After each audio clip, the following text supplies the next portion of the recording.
Okay, so this is 2015 paper 2, question 2. Okay, and as always, I suggest you just take a pause here and have a go. Okay, even just on the screen, just try to figure out what's actually happening, and then come back and see if we can work through it together. So I'll assume you're back. So let's read it. The line P, okay, now that's this line here, makes equal intercepts on the axes at A and B. So that means that whatever this is, this number here, okay, equals this number here. Now we don't know what that number is, but we do know that they're equal. Now that opens up a few things that we can think about.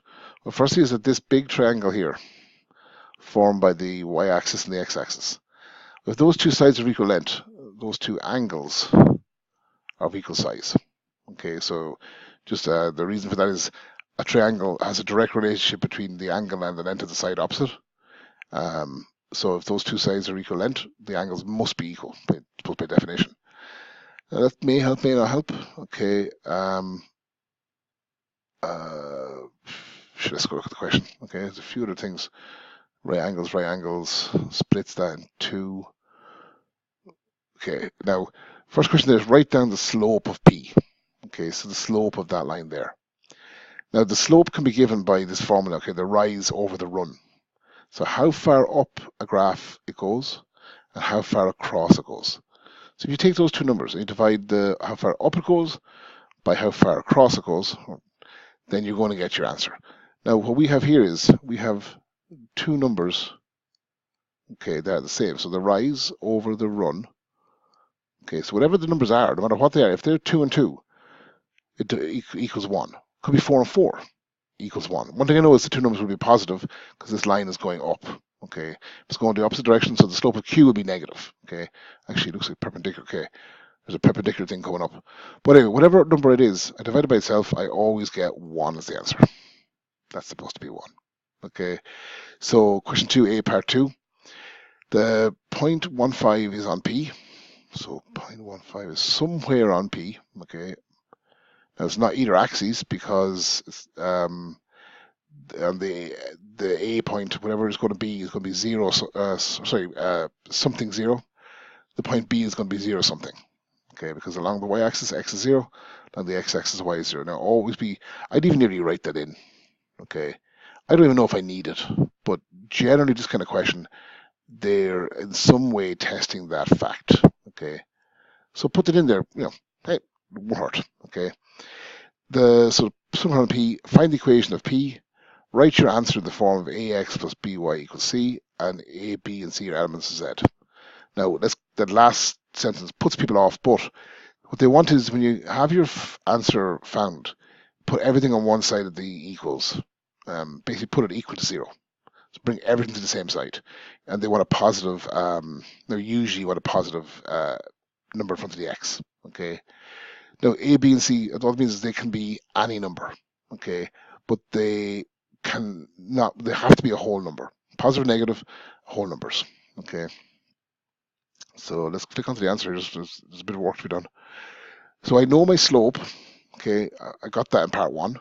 And whatever answer you got in part 1 will be accepted as correct in part 2. So if you couldn't figure out what it was, just make up a number. Now you'll probably end up making up 1. Okay, I would say make up the easiest number possible to multiply and do work with, and that is 1. Okay, you can't call it 0. It does have slope, so it's not 0. You're not going to pick a half. Why would you make life hard for yourself? So you might have just picked 1 and got marks here anyway. Okay, so you move on. Slope is 1, whether you just guessed it or whether you calculated it by the definition. You're told it's going through the 0.15. So that's the two things you need to find the equation of a line. So I've written the equation of line formula here, put my values in. Okay, now put them in the brackets here. You don't need to if they're positive because what's going to happen, the minus by a plus is going to change to a minus no matter what. It's really important though if you are using a negative number to put it in the brackets to remind yourself that minus by minus would have changed it to a plus. That's not happening here, so it's just y minus 5 equals 1 times x minus 1. Now, I've done two things here. I've removed the minus by plus is minus, but I've also multiplied both those terms by 1. Now, anything by 1 is itself, so you're basically just removing the brackets without penalty. So you're up here now, okay, I'm almost there. Now I want everything on one side, and usually want the number for the x positive. So bring the 5 across here and the y across here. Both will change sign going across the equal because they're changing operator. So you end up with this 0 equals x minus y, now minus 1 plus 5. The minus 5 changed to a plus going across the equal. Just do that little sum there, add those two numbers, minus 1 plus 5 is plus 4, and that's your answer. Okay, so the equation of that line P is x minus y equals 4. Now, personally, I prefer to give it in the form, okay, y, so if I move the y back across here, you change positive, y equals to mx plus c. Now, that's supposed to be an m. Let's help that out a little bit. That's supposed to be an x plus c. If I move the y across, my equation looks like this, y equals 1x plus 4. Now, this tells me a whole pile of stuff about this line. Firstly, the number in front of the x, when rearranged in this form, is the slope. And we already had that, but this is the important thing here, that the c value is 4. So the c value represents where it crosses the y-axis. The line crosses the y-axis at point B. So that's going to be 0, 4. So that tells me now, this may not be needed here, but I most likely be needed in the next question. That means that if they're the same length, that's 4 units high. Well, this is 4 units across, so the A is 4, 0. Now, I'm almost certain, considering I made the notes, that's the next part. So I'll move on. Okay, it's not the next part. The line Q is perpendicular to P. Now, that's the important thing here, and contains the point 0, 0. Find the equation of Q. So let's go back and look at the diagram. Okay, that Q, okay, is there, goes to the origin. So you have a point on the line. Now, question then is, I need the slope. Okay, if you have a perpendicular line, so the slope of, I suppose the slope of P, was it, equals 1. The perpendicular slope is going to be, now you take, the normal way is you turn this into a fraction, turn it upside down, which is going to be 1 over 1, and change the sign. It was plus, now it's negative, which is the same thing as negative 1. Now you could use what I have over here, okay, this formula down here, and that is that if you multiply two slopes together, so m1 times m2, you're going to get the answer of negative 1. So you could work this out. If I need a slope of 1, so 1 times m equals negative 1. Bring the 1 across, whatever, it won't affect anything.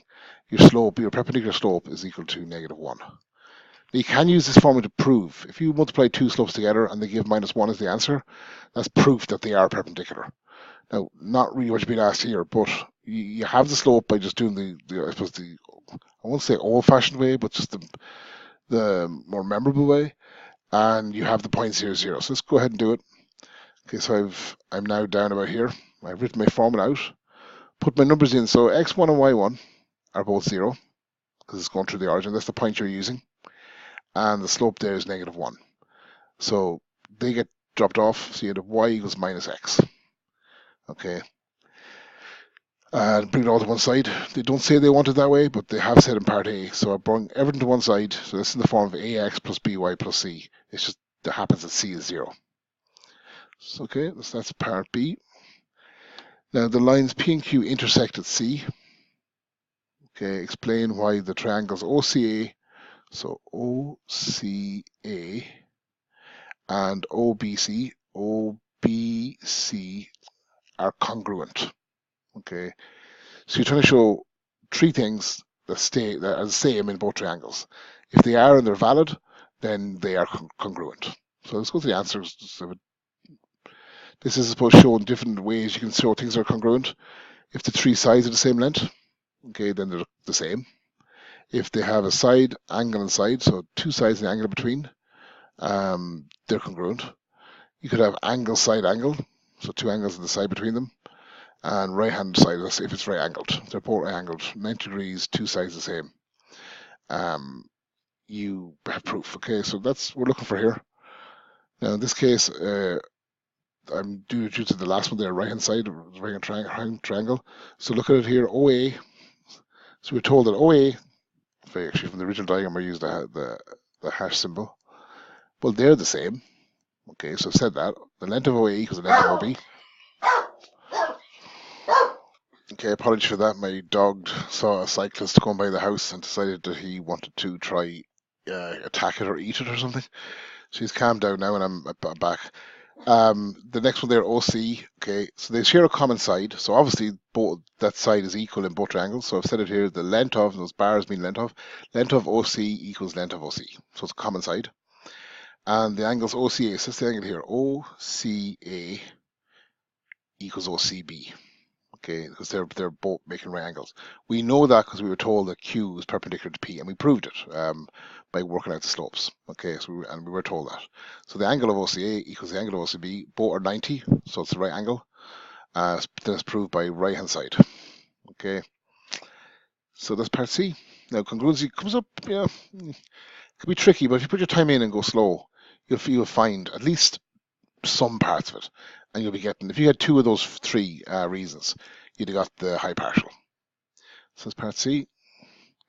And that's question 2 done. So thanks, Sabine, and best luck.